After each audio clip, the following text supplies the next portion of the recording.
It's quick and painless to look on YouTube and find ways to maximize your deal spreads and stop losing money when you're at the negotiating table. But what's really difficult is to figure out how to stop the secret hemorrhaging of money inside of your real estate business from improper use of your CRM. In this video, that is exactly what we're going to fix. Stick around.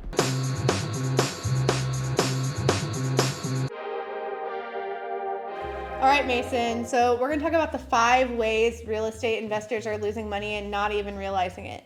So one of the biggest ones we see all the time is bad number hygiene. And we're kind of giving you a bonus here because we're gonna incorporate 2 into 1.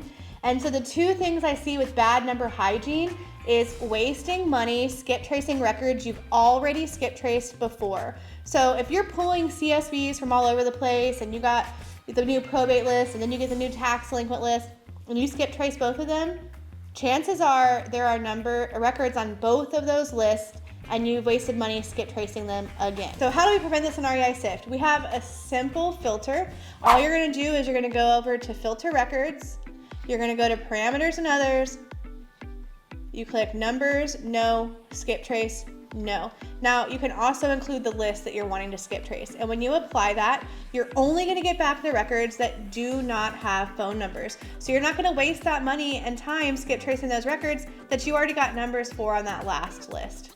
The second thing with number hygiene that we see all the time is not keeping up with your phone statuses or knowing which records had numbers that were correct, wrong, DNC. Again, if you're working out of 2 separate CSVs and you're sending them over to the dialer after you skip trace them, do you know which numbers you've already connected with the homeowner on?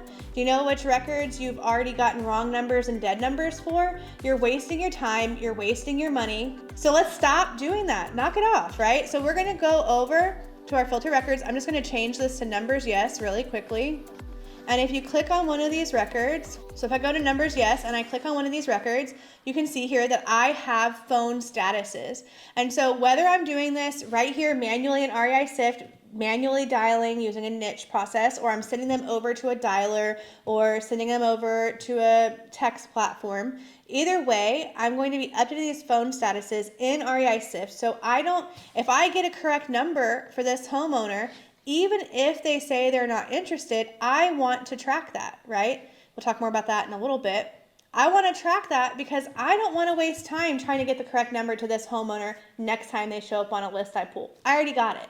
All right, the second thing I want to talk about, since we just mentioned that number hygiene, is your effed up follow-up. Effed up, F up, if you will, right? Your follow-up practices may not be where they need to be. This is a prime example right here. I said this person's not interested. When I say that, every time I do a live meeting, every time I'm live with people, inevitably somebody says, why would I care about wanting to keep up with not interested? They said they don't want to sell their house.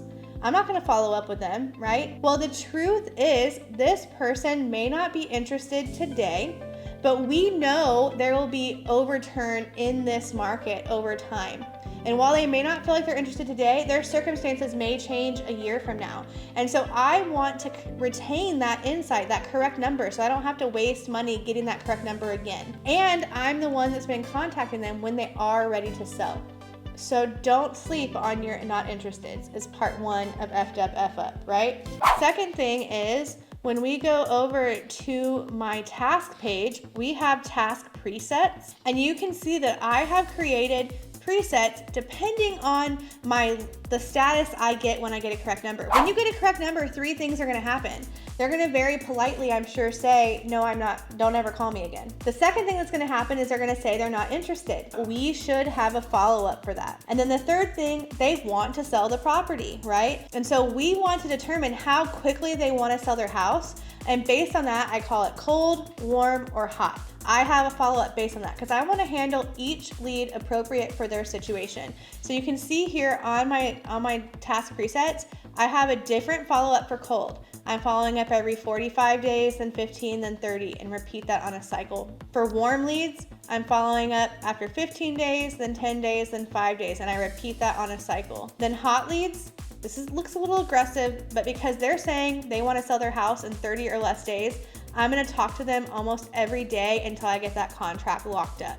I also recommend having follow-up tasks for not interested, and even dead leads, the people that ghost you. Number 3, are you direct mailing the wrong people? Well, how would I know they're the wrong people? Most of the time, we don't want to just be blanket direct mailing everybody. There are some people that is their primary strategy. But if we're also doing number marketing, if we're calling and texting, we can really refine the list of who we're direct mailing, because it is usually the most expensive marketing method, right? So we want to have a very cultivated list that we're direct mailing.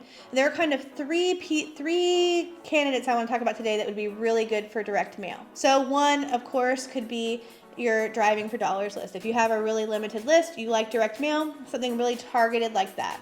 Number 2, and I'm going to show you this in REI Sift, we have something called the exhausted filter. The exhausted filter is people who we have no more good numbers for, or we have done a certain number of marketing attempts and we're ready to do the next method of direct mail.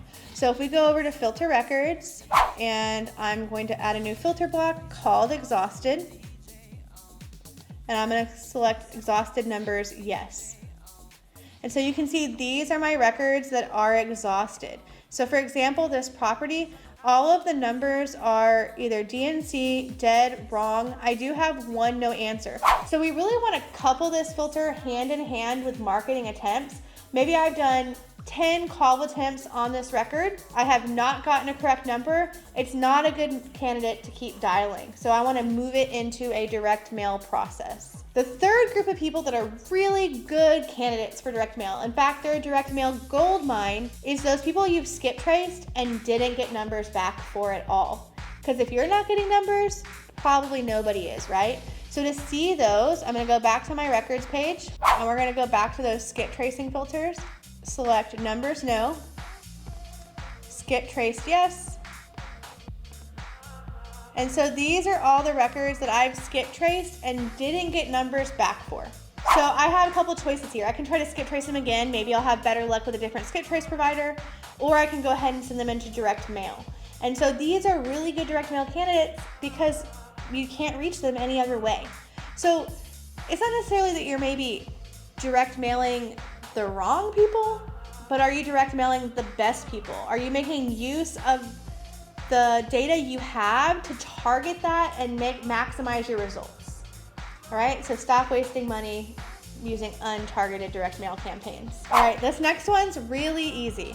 Deleting records, just like throwing out data or deleting records from REI Sift or whatever you're using. Not recycling your data is a huge waste, right? Calling through it one time, not tracking anything, throwing out that file and downloading a new one from PropStream. Huge waste of money. You're not keeping up with you're not interested, you're not tracking your correct numbers, all those things. And if you have uploaded it into Sift, we almost always recommend you never delete it, because when you delete records, you're deleting your clarity, you're deleting your insight. All right, and the last one, number 5, that we see consistently when we get new users at REI Sift is not having consistent and systematic processes in your marketing especially. So when you don't reach the correct homeowner with one method, do you have a plan in place to implement the next method? Meaning if you are cold calling 5 times and that's your strategy number 1, and you have a certain number of homeowners that you do not reach, you should have a process in place to move them into the next stage of marketing. Maybe, and this is different for everybody, maybe you only do niche sequential marketing and then you move them into direct mail. Maybe you do cold calling, then SMS, then direct mail. Either way, you should be tracking everything and have a systematic process in place so you retain the business intelligence, so that when you're ready to implement a new strategy, you're easily able to tell what has been marketed to with one strategy and hasn't been with the next one that you're implementing. We do that really easily in REI Sift with filters, and you can actually make filter presets to watch your records move through a process and systematically reach every homeowner as quickly as possible. There you have it, 5 ways to leverage your real estate CRM to stop the subtle hemorrhaging of money inside of your business. I hope you guys found this helpful. I hope you found this entertaining. Here at REI Sift, we specialize in maximizing profit, lowering overhead, and our main mission is to ensure that all real estate professionals have real estate sales and marketing clarity. If you guys found this helpful, leave a like, leave a comment, subscribe to the channel, and if you're interested in signing up, use code SIFTTUBE when you're at the checkout for $25 towards your skip tracing and direct mail use. We'll see you next time. My name is Mason. We'll see you.